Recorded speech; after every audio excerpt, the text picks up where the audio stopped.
PJS Publications, publisher of Crafts Magazine, presents the Crafts Video How-To Library. Step-by-step craft how-tos on video cassette. Now here's Learn to Paint with Priscilla, a basic tole and decorative painting course starring Priscilla Hauser, America's First Lady of Tole. Checkerboards, footstools, camelback trunks, wonderful things from the attic, wonderful things from the basement, transform magic. I'm Priscilla Hauser, and I love to teach people to paint, and I will teach you to paint. It's easy, you can learn it, you'll love doing it, and it doesn't take talent. All it takes is desire. I can't draw a straight line either. I never could. But my methods work, and you'll love learning. So come with me through my video library, and you're going to find the most fabulous, exciting, and happy world awaits you, the world of decorative painting. I'd like to share with you some of the things that I love so very much. Roses. And in our lesson today, one of the many things that we're going to learn will be a basic rosebud. Just look at them, painted on the little footstool with the lace and the ribbons. And I simply had to show you one of my favorite little needle keepers. I love, though, to put photographs inside, not just needles. Well, I never really learned to sew, so I have to paint them, and what a marvelous wedding gift. And look at the little horse on wheels. He's adorable sitting on a shelf. Or, well, if you really think you want to give it to a child, what a lovely keepsake. Now, get busy and let's get started. What is tole and decorative painting? Well, the word tole is French and means tin or metal. And we're not even going to do any tin or metal painting today. Actually, what we're going to be doing is decorative painting, and we're going to be doing it on wood. But what you really will be learning to do is learning the Priscilla Hauser methods of teaching you how to paint. Look here, you can paint on fabric. And what is canvas painting? Well, of course, it's simply fabric that has been primed with gesso and painted upon. We're going to do a checkerboard on a wooden surface. We're going to do a beautiful little footstool, and once again we'll be painting on wood. You know, there are actually two partners which equal beautiful painting. One of the partners is brush strokes. The other partner is dry brush blending. What are we going to do our painting with? The supplies that you're going to be using are extremely important.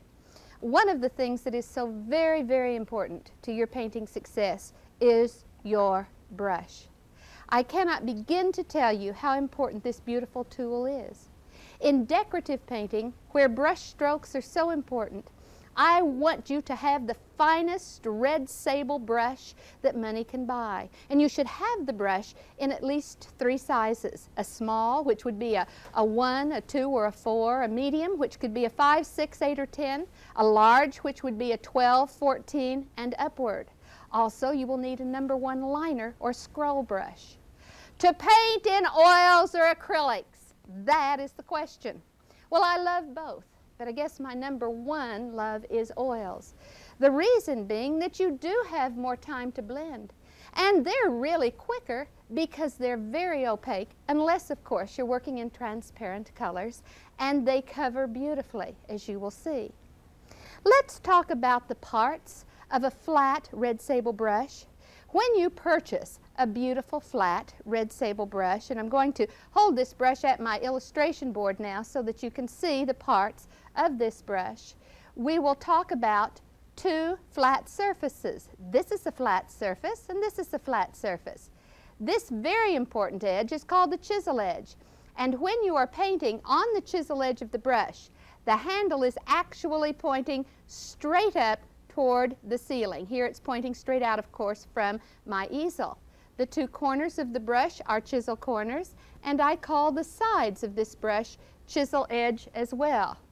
As long as we're taking a look at the brush, let's take a look at the liner brush as well. This is a number 1 liner or scroll brush. Notice that it has a round metal ferrule on it, and that this round brush comes to a point. Good brushes come with a sizing in them. Work all that sizing out and then work a little brush cream or even Vaseline through the hairs of the brush to break the brush in. A good brush has to be broken in just like a new pair of shoes has to be broken in, and a brush actually becomes peculiar to your touch. Now, two partners that equal beautiful painting, brush strokes and blending. And we're going to talk about the brush strokes first. I'm going to put a little flag out of some tape on the end of this brush so that when I twist the brush in my fingers, you will know that I'm actually turning the hairs of the brush. Most of the time with the brush strokes, the flag does not wave at all. It's just a matter of pressing and lifting, pressing and lifting. Now, the paint consistency is extremely important to your painting success. I'm going to use Cad Red Light to demonstrate with, and I'm going to squeeze a little Cad Red Light onto my disposable tracing paper palette pad. It's very important when doing decorative painting and working with oils to use this matte disposable tracing paper palette pad. And I'm going to add a great deal of my odorless terp to this paint. Please invest in good tools. They're so important to your success. Your tools are what you're going to do this with, and if you're not using a good pen or a pencil, you don't do a nice job of signing your name. My palette knife is good flexible steel so that I can really feel the consistency. And please notice how much terp I'm adding to this paint. It's becoming very, very thin, for you see, the paint for brush stroke work must flow from the hairs of the Reuseable brush just as ink would flow from a pen. Look, I call this bird blessings, and the paint has to be good and loose. Now, I'm using a number 12 flat Reuseable brush to demonstrate with, and I'm going to fill my brush completely full of paint. Notice how I press, lift, press, lift. Don't be afraid to fill that brush good and full. Remember the parts of the brush we talked about? I'm going to come now to my illustration board and paint the basic brush strokes for you. Please watch me carefully, and there'll be times when you can watch the flag wave or not wave as well, seeing how these strokes are formed. For the basic stroke, I'll touch on the flat edge, pressure on the flat surface, hold the pressure and pull. Look easy? You bet, it is easy. Now the line stroke. Stand the brush on the flat edge and slide to paint a line. Not on the corner of the brush, and don't put pressure on the brush. The very beautiful and very, very graceful comma strokes. Angle the brush towards the left corner of your practice worksheet and touch, press, lift and drag to a point. Now watch the flag. It's not going to wave. Touch, press, begin to pull and lift, pull and lift, pull and lift, pull and lift, pull and lift, drag, drag, drag, drag, drag. No twisting. Reverse the stroke, angle the opposite direction, touch, press, lift and drag to a point.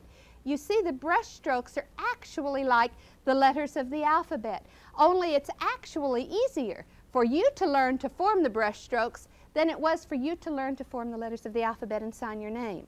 Now, watch the beautiful and graceful S stroke. You have a wonderful worksheet that you can practice upon. Paint your strokes right on top of mine and practice literally hundreds of them. It doesn't take time. It's so much fun. Be sure your paint is the right consistency. Watch what happens when I do a continuing S stroke. If I wanted to put a border on a tray or on a table or on a trunk. Lift to the flat edge, pressure, lift to the flat edge, pressure, lift to the flat edge. See my arm move down as I paint, and then I can come back in and place comma strokes,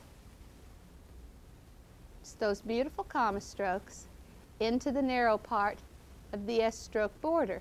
And you see how very beautifully and very easily that works. It's absolutely delightful. Now, the U stroke, stand the brush on the flat edge, slide, pressure, and lift. Reverse it, flat edge, slide, pressure, and lift. An upside down U and a right side up U. The flag doesn't wave. I have not waved the flag yet. No twisting or turning. Press, lift, and drag. Very, very important. And don't you ever let anyone tell you that brush strokes aren't important. They are important. They're gorgeous, and they will improve your painting technique tremendously. So please practice and learn them. Now, for the first time, with this stroke, my flag will wave. Watch. Flat edge, press, pivot. There's a half circle. Reverse, flat edge, press, pivot. Notice that I let the brush turn in my finger. I'm holding it here between my thumb and my fingers, and I'm letting the brush pivot or turn easily and gracefully. Yes, it takes time to learn the brush strokes, but again, anything that's really worthwhile takes a little time. And you know, with brush in hand, your mind truly empties of its sorrows, and the beauty in life smiles. You'll see. You'll find out. So now pay your dues and practice.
Okay, I want to just very, very quickly put a few of these brush strokes together now to let you see one more thing. I want to show you the magic of 2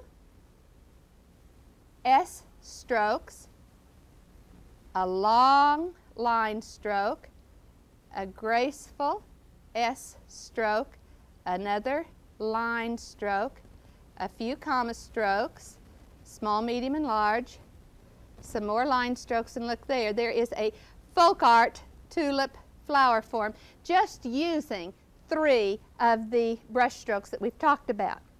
All right, I'm going to do some curlicues with the liner brush. We do brush strokes with our round brushes as well, but today I want you to concentrate on flat brush strokes, but please notice now that I am dipping my little liner brush into the turp, and let's take a look here at the palette and notice please that my consistency is even thinner. Can you see that? I am now the consistency of ink.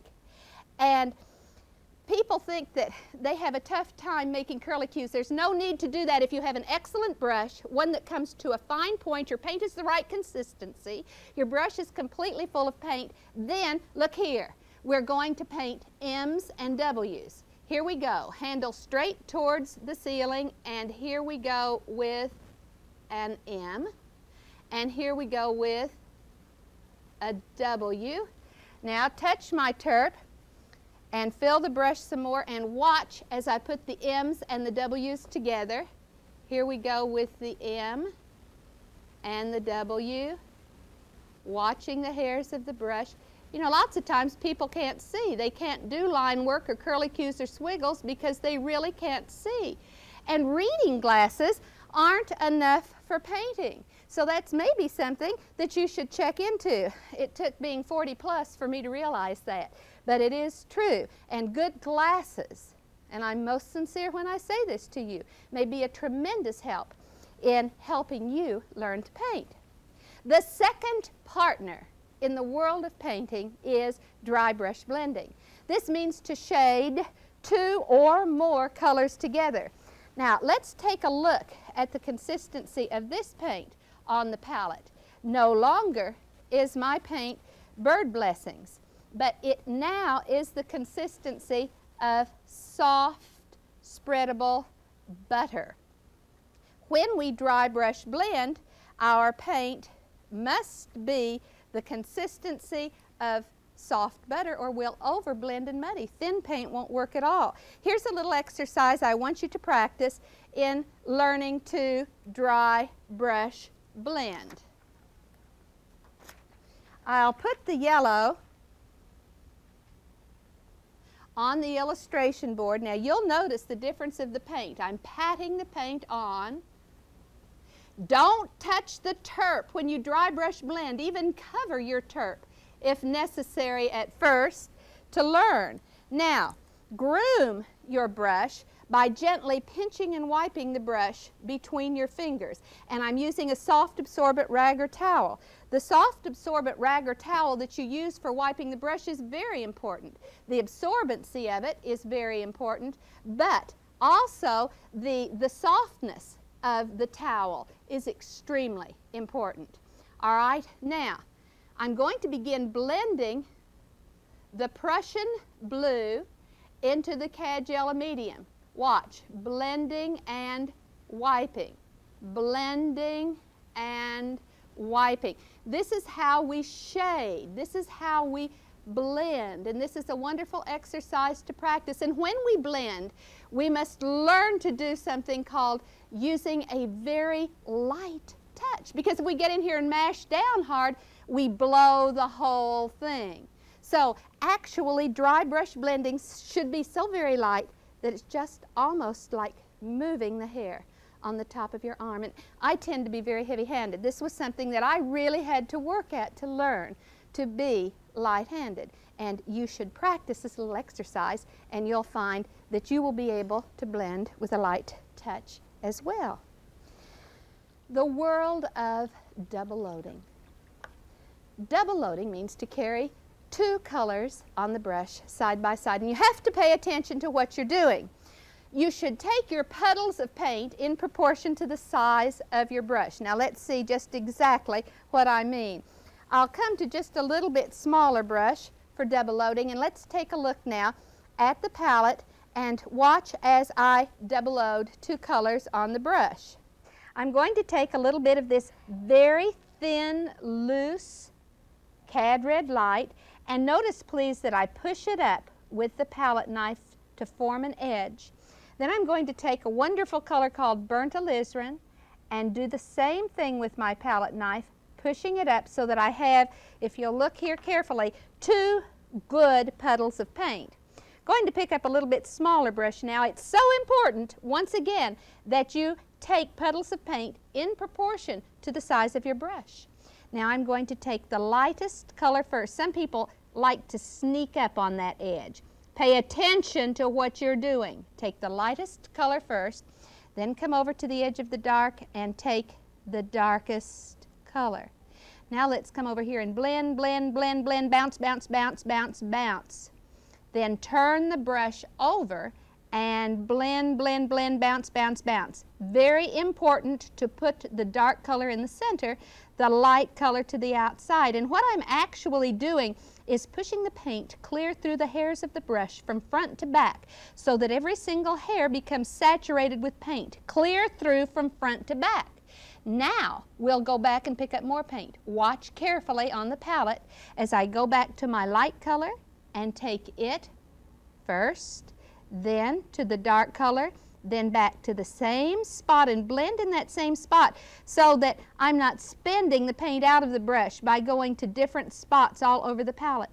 Please, please, hear my words. You work very, very hard to get a brush properly double loaded, and if you're not paying attention to what you're doing, you're going to mess up the whole thing. If that happens to you, simply clean your brush in your terp, blot on your soft absorbent rag, and start with your double loading again. And yes, you're going to make mistakes. You're going to make good mistakes. And when I say a good mistake, I mean it, because after all, that's how we learn. Now this is something you must practice, and again, pay attention to what you're doing. And what is the consistency when we double load? Thin consistency, bird blessing consistency. Now, back to the easel, and let's do some of our brush strokes with the double loaded brush. Here we go with the basic stroke, the line stroke, the comma stroke, the reverse comma stroke. I'm touching my terp, blotting on my rag, and filling my brush with more paint on the palette. The S stroke, flat edge, slide, pressure, and lift. Flat edge, slide, pressure, and lift. Pick up more paint, and the upside down U, the right side up U. Touch the terp, blot on the rag, pick up more paint, and do the half circle stroke. This one is where the brush pivots in the fingers. Practice double loading. Practice brush strokes over and over and over again, and don't forget to practice on that wonderful color worksheet, because it will guide you. It will be almost like I'm taking your hand and guiding you through the formation of the strokes. All right, now we've seen the two partners that equal beautiful painting. One of the most exciting things about the world of decorative painting is the surfaces that we work on.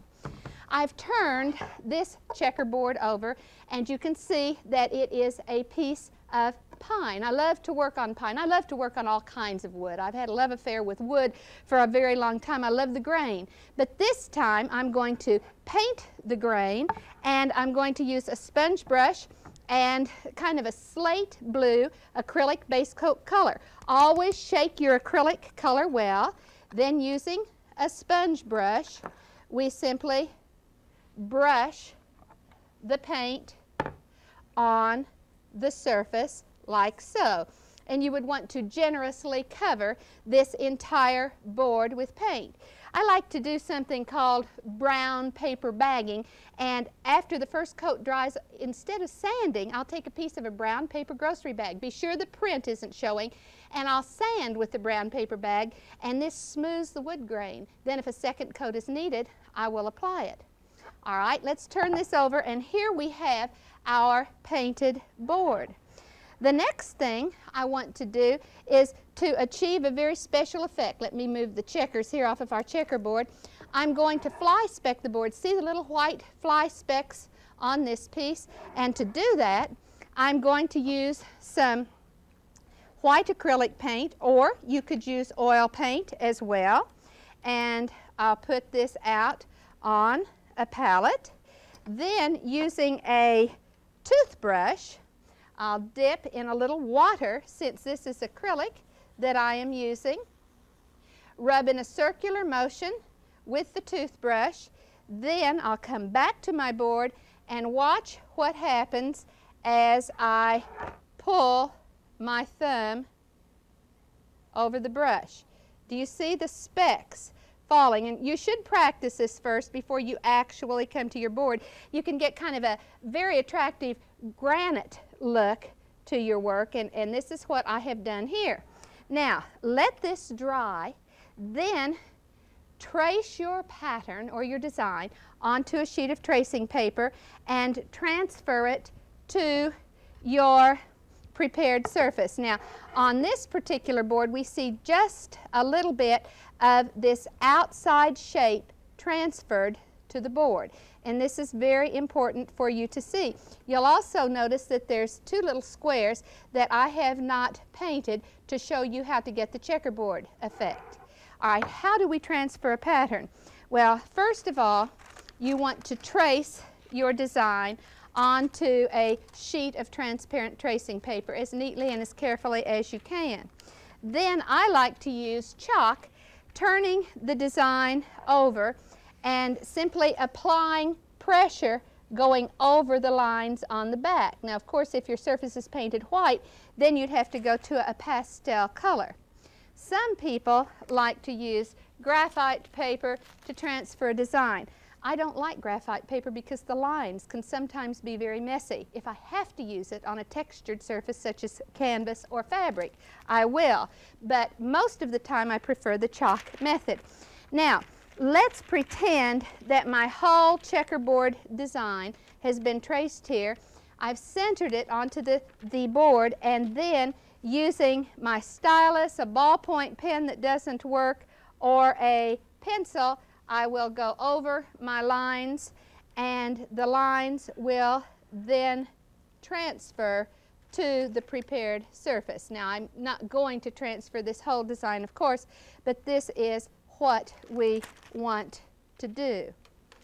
Often, well, I won't say often, working with oil paints, to be sure, you want to seal your board. And before you would transfer your design, I would want you to seal the board. Now, to seal, I like to use a clear acrylic spray and just mist several light coats of clear acrylic spray on to seal the surface. Or you can use thinned down water-based varnish.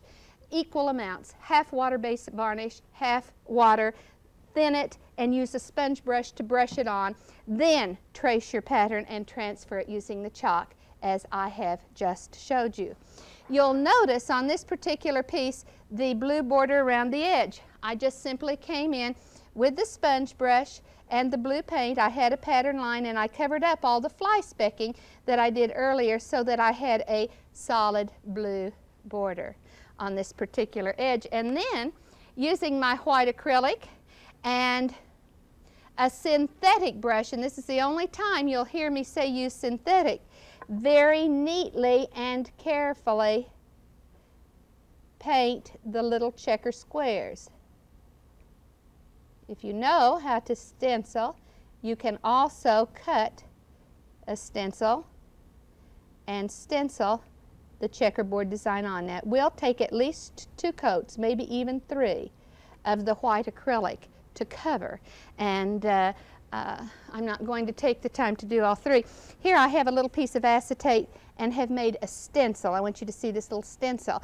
If I were going to stencil this rather than paint it, I would use thick oil paint to stencil with, and then the oil won't bleed under the edge of that particular surface. All right, now let's go to the illustration board, and let me change what we have up here. And I'm going to put a heart shape up here, very much like we have on the checkerboard. And the paints on my palette are creamed to the proper consistency. Now, what is the proper consistency? At this point, it's soft butter because we're going to dry brush blend the heart. So I'm going to use a large brush because, of course, for large hearts, large brushes. Small hearts, small brushes.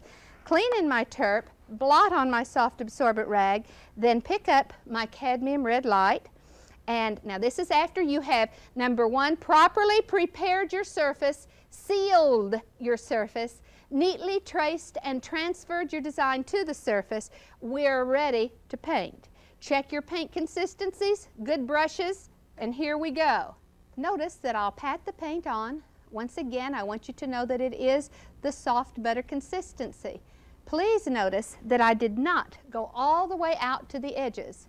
All right, let's move down to another step. I'll do the same thing, and then I'm going to double load my brush. Now watch me go to my palette. It's very, very important for you to see double loading as much as possible. As I come right up next to the color, and listen, if you don't have enough paint pushed up there, take your palette knife and push more paint up to an edge so that you can fill the brush good and full of paint. Now I'll come to the edges of this heart and look as I shade the dark color all the way around the edge. Now you probably won't, well not probably, you won't be able to handle a brush the way I do at first. I've paid a lot of dues and I've practiced a great deal. you will probably want to pat, pat, pat the paint on around the edges so that we shade the edges all the way around. Now wipe the brush and lightly blend. And be neat. Go back and even up edges. Even if you need to take your liner brush and outline a little bit. I don't want you to get into the habit of outlining, but it's fine to clean up an edge if that is necessary. I'm going to pick up a little bit smaller brush now, and I'm going to fill the brush with Leaf Green Dark. Once again, I want you to look at my palette and see these three leaf greens. This is Leaf Green Dark, this is Leaf Green Medium, and this is Leaf Green Light. I have added a touch of Prussian blue to all three colors because the background of my checkerboard is blue. The leaf greens come in a very yellow color, so to blue them, simply add a tiny touch of Prussian blue to all three greens. Now I'm touching my turp a great deal because when we do brush stroke work, what consistency? Bird blessing. So I'm thinning the paint now so that it's good and loose, and I will begin by touching, pressing, lift, drag, drag, drag, drag, drag, drag, drag, drag, drag on that flat edge to form a point. I usually make the large strokes with the dark green, the middle-sized strokes in the medium green, and the smaller strokes in the light green, but there's no rule that says you have to do that at all. We just want the contrast between. Now there we go with the medium, and now I will apply the light green. Again, that paint must be very, very thin to flow from the brush. Use your liner brush or the flat edge of your flat brush just to make a little line outward. Then I'm going to pick up my palette knife and I'm going to thin some cadmium yellow medium and some white to a very, very ink-like consistency, very thin. Now watch, I'll use the handle, that's right, the handle of my brush. Sometimes I'll use a toothpick, sometimes I'll use nail heads to make dots. Coming to the easel now, I'm just going to paint dots, 5 little dots, a head, 2 arms, and 2 legs. Then with the very, very thin cadmium yellow medium, and this paint consistency once again is so important, I'll put a yellow dot in the middle. All right, now let's take a look at our checkerboard. Let me get this paper down, and let's put this prepared and painted checkerboard up, and you will see where I have painted the heart and some comma strokes. I'll continue on painting another heart. Notice how beautifully the oil paint covers. I don't have to let it dry and go back with a second coat. Then I will shade the outside edges with the burnt alizarin. The 3 hearts are painted exactly the same way. The comma strokes are all painted the same way. And let me do just a few comma strokes here for you. It's just repeating the brush strokes. There we go with the dark. The consistency for brush strokes is bird blessings. The consistency for dry brush blending is soft butter. And then I'll come in with my light. Back again with the flat edge of the flat brush, or if you wish to change your liner brush, then with the handle of your brush and the very, very thin paint, we'll do the little dot flowers. They're so much fun to do. They're so easy. It really is. Dot flowers you'll do. Brush strokes you'll have to practice, but you'll do them too. All right, now I want to show you the finished checkerboard, and I want to call your attention to the little tiny wooden hearts that I have painted red and glued around the edge with the little dot flowers. And you can see that's a perfectly charming design that can be used on so many different surfaces. My little checkers are also little tiny wooden hearts, and I've painted them blue and white. After this piece is completely dried, and depending upon the humidity, the air circulation, and the temperature, it may take, 2-3 days, maybe even a week for the reds to dry. You want to varnish the piece using either your water-based varnish or your oil-based varnish to finish. Okay, let me clear the deck here because I have another project that is so lovely, and it is, again, using the strokes, this wonderful little footstool with our rosebuds painted on it. Now let me show you how this was done. Here I have the tops off of the footstools. Again, I started with a pine surface, sand if necessary. Then I painted the entire top of the stool with an ivory acrylic base coat using a sponge brush. After that dried, I transferred my pattern using chalk or graphite, this heart shape, and then using my rust-colored acrylic base coat, painted the outside design. You see exactly how this was done. Painted white, transfer the heart. Here I have the heart shape traced on my tracing paper. Put your chalk on the back, go around the edges, and then using your acrylic base coat colors, go right around the edge of the heart. Seal this with your clear acrylic spray misting on many light coats, and it takes many to seal it, or thinned down water-based varnish, half and half, 50% varnish, 50% water, and seal.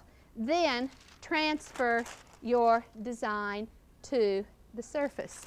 All right, let me show you how to paint some leaves, and there's many, many types of leaves in the world of decorative painting, but we're going to begin with what is called the basic leaf, and I will use a flat brush in proportion to the size of my leaf. I want to clean up just a little bit of my mess here, and I will start in. First of all, I want you to understand that when we paint a group of leaves, leaves to the back should be very dark. Leaves in the middle should be a medium value, and leaves that come the closest to the front should be the light value. So, if you want to take your master pattern and number the leaves on the design, leaves that are to the back could be called number 1, those in the middle number 2, and those closest to the top number 3.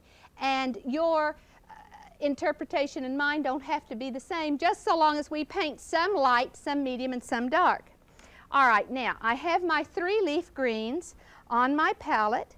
Let's watch the painting, first of all, of a medium value leaf. I'm going to double load my brush with my leaf green, medium, and burnt umber. Blend on one side of that brush, turn that brush over, and blend on the other side of the brush, pushing the paint clear through the hairs of the brush, and go back and do it over and over and over. This is a very large brush.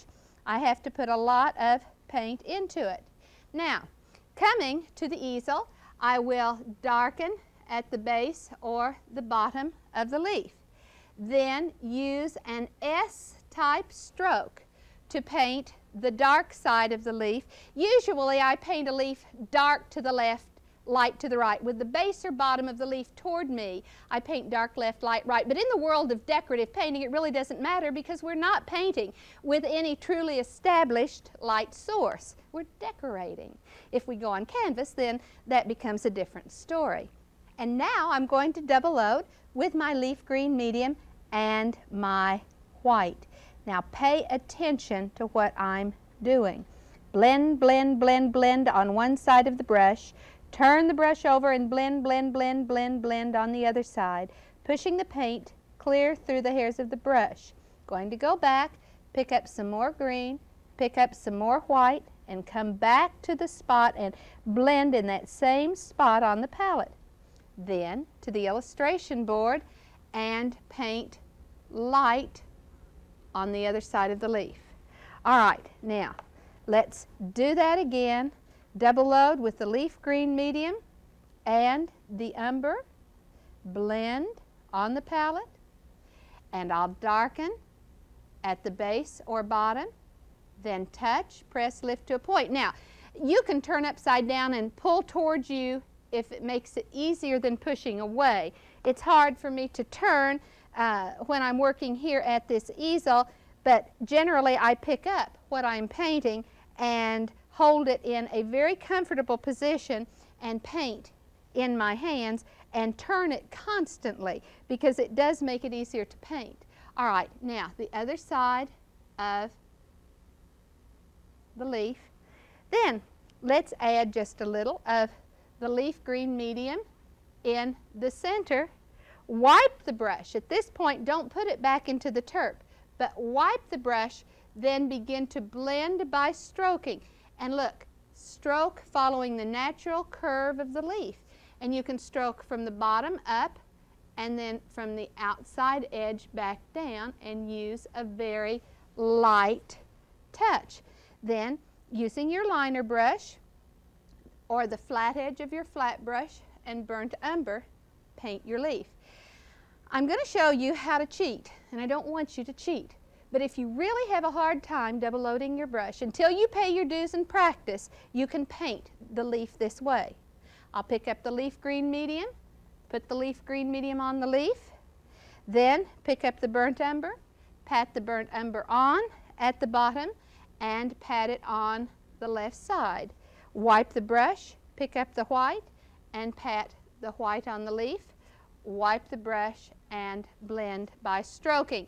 Don't do that except in a real emergency because that double loading is so important and I want you to learn it. All right, now let's paint a dark value leaf. To paint the dark value leaf, I'll double load with the leaf green dark and the burnt umber. Come to the illustration board. Now here we go. Darken at the base or bottom. Do you see how much darker this leaf green is than the leaf green medium? Then paint the S stroke. Now instead of using white on the dark leaf, I have double loaded my brush with the leaf green dark and the ice blue. And I will stroke this ice blue on now the other side of the leaf. Add a little bit of the ice blue in the middle, then once again begin to blend. Now, this is a very simple way to paint just a little basic leaf. Work neatly, work carefully, and practice, practice, practice. The light value leaf is done exactly the same way, using the light green and the burnt umber. Be careful about the amount of umber that you use because the umber can overpower. I'll come in, darken at the base of the bottom, touch, press, lift, double load my brush with the leaf green light and the white, and paint the light or right side of that leaf. Put just a little bit of white in the center, then wipe the brush and blend. Practice these on your paint along worksheet. Stroke lightly. Remember to use the proper paint consistency and a simple vein. There you see a dark, a light, and a medium value leaf. You see the difference in those three leaves. Okay, now let's come to the little board here that I have prepared and done some painting on already. I'm going to take the leaves away and place my little board here in the middle, and I will turn this so that it's in a comfortable position. Please notice that I have transferred the design to this, and then I will pick up my brush and paint some dark, then some medium, and then some light value leaves. Now watch the painting work. I'll come right in here and very neatly pat the color on, then touch, press, lift. Okay? I think it's a good idea to complete one leaf at a time before moving on to another one. So I'll just come in and paint the ice blue there on the other side, blend the center. Let's do a medium value leaf. Think about what you're doing.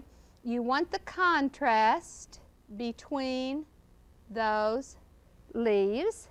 That is extremely important. You're just doing the same thing over and over again. Since I have a dark value leaf right there, let me do a medium value leaf for you. Pat at the bottom, touch, press, lift. Pick up a little bit of white and touch, press, lift. Then blend the center. All right, let's do a light value leaf with our light leaf green and our burnt umber, patting the color on at the bottom. You will find different surfaces to be slick and some not so slick. The surface that you're painting on, the type of paint that you have used, the amount that you have sealed the board, all of these things will enter into how slick a surface is, and it's very important that you do learn to paint using a light touch. All right, let's get a couple of more little light value leaves painted on here. Turn it so that you're in a comfortable position. Once you really learn how to paint and your dues are paid, it becomes extremely relaxing. Now we'll just pat those little fellas to blend them. It's a wonderful, wonderful thing, this world of painting. Absolutely fascinating. All right, now I have the leaves on.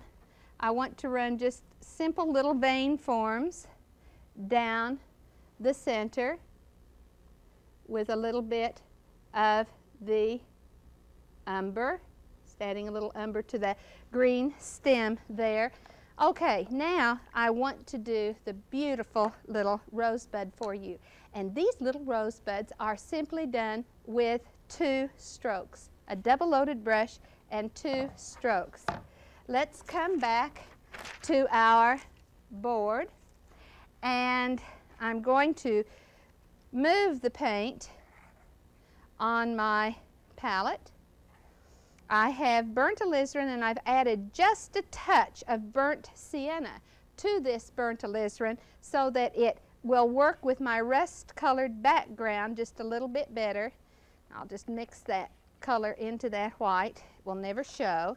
Then I'm going to begin with a dot of color, just picking up a little paint on my brush, my burnt alizarin and burnt sienna mixture. Come to the illustration board now and begin with a dot of color. All right, back to the palette, and let's double load the brush with the burnt alizarin and burnt sienna and white. What is that consistency? Bird blessing. Very, very loose. Blend that out on the palette, paying careful attention to what you are doing.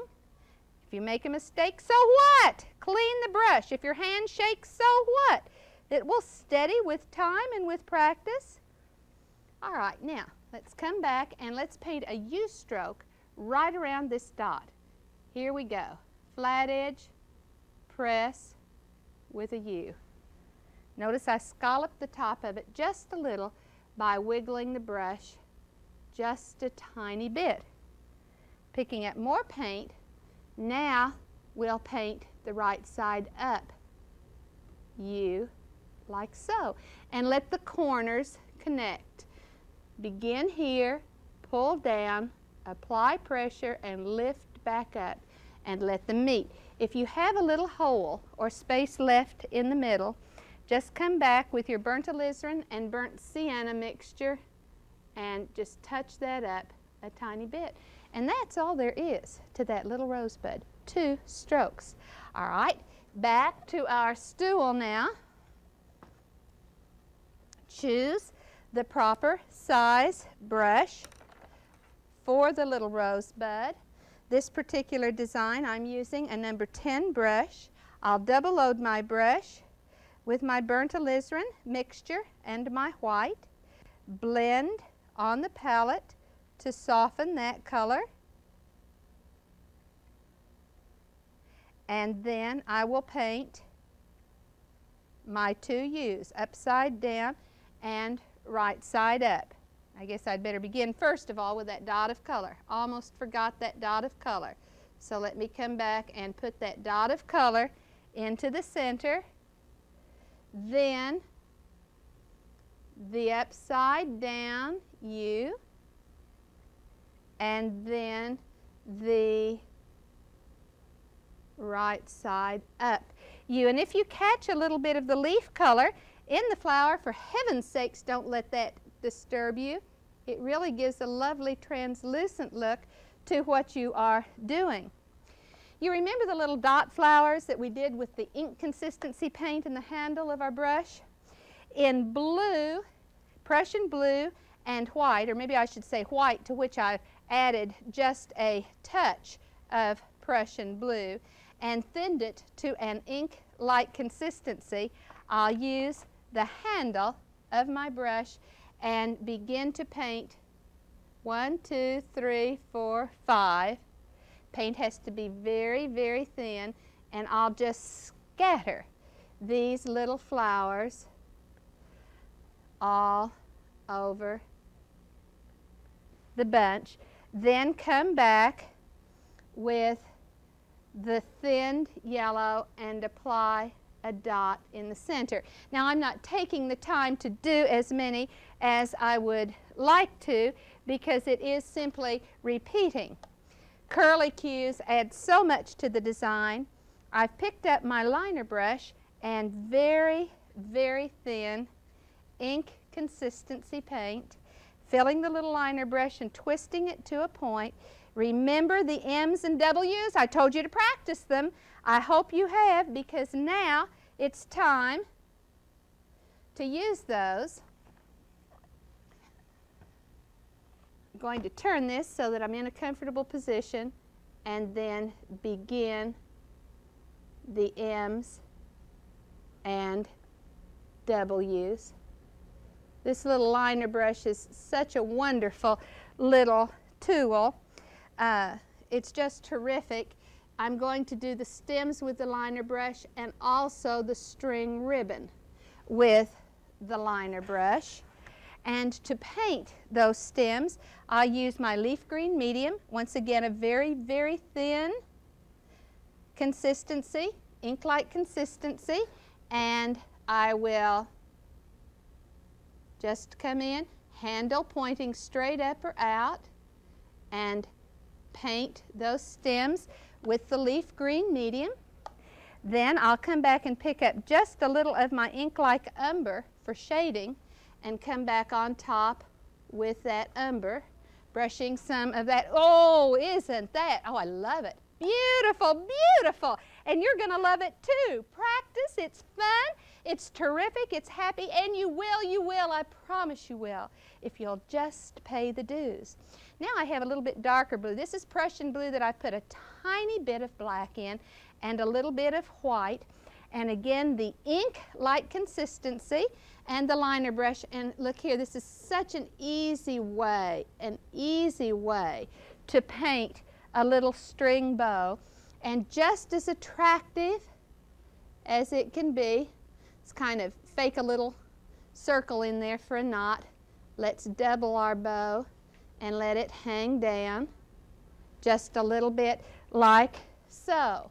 All right, now you will notice that there's a little bit of lace trim around the edge, and the lace trim is very simple to do, extremely effective.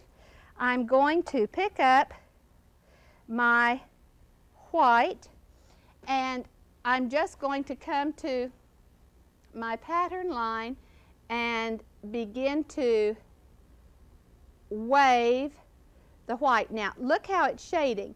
That's because it's double loaded. My flat brush is double loaded with the white and turp, and I've just brought that around the edge.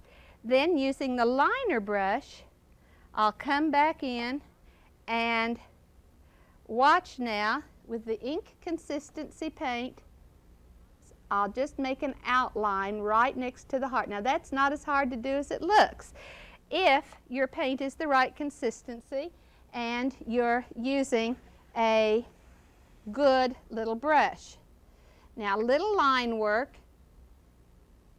is done. Just kind of scatter it on. This forms, actually this is eyelet, is what this is.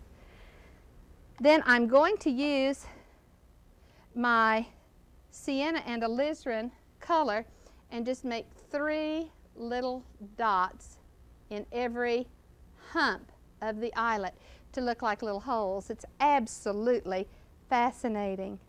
Now, as you can see, I have used comma strokes for trim on the edge. Let's take a look now at our finished stool and really study this carefully for just a moment. You will see the U's forming the roses, the little dot flowers, the leaves in the dark, medium, and light, the lace, and the comma stroke and dot border trim. It's absolutely delightful. And of course, after the paint is completely dried, and once again, this means your air circulation, your temperature and humidity, it's different in different parts of the country, but let the paint be good and dry. Then varnish, either with your water-based varnish, and you can apply a water-based varnish over oils. Stroke it on. If it beads up, let it dry, give it a second coat and even a third coat. And if you desire, use your oil-based varnish instead. Practice, paint, go for it, you'll love it, and please come and paint with me again in my beautiful video library.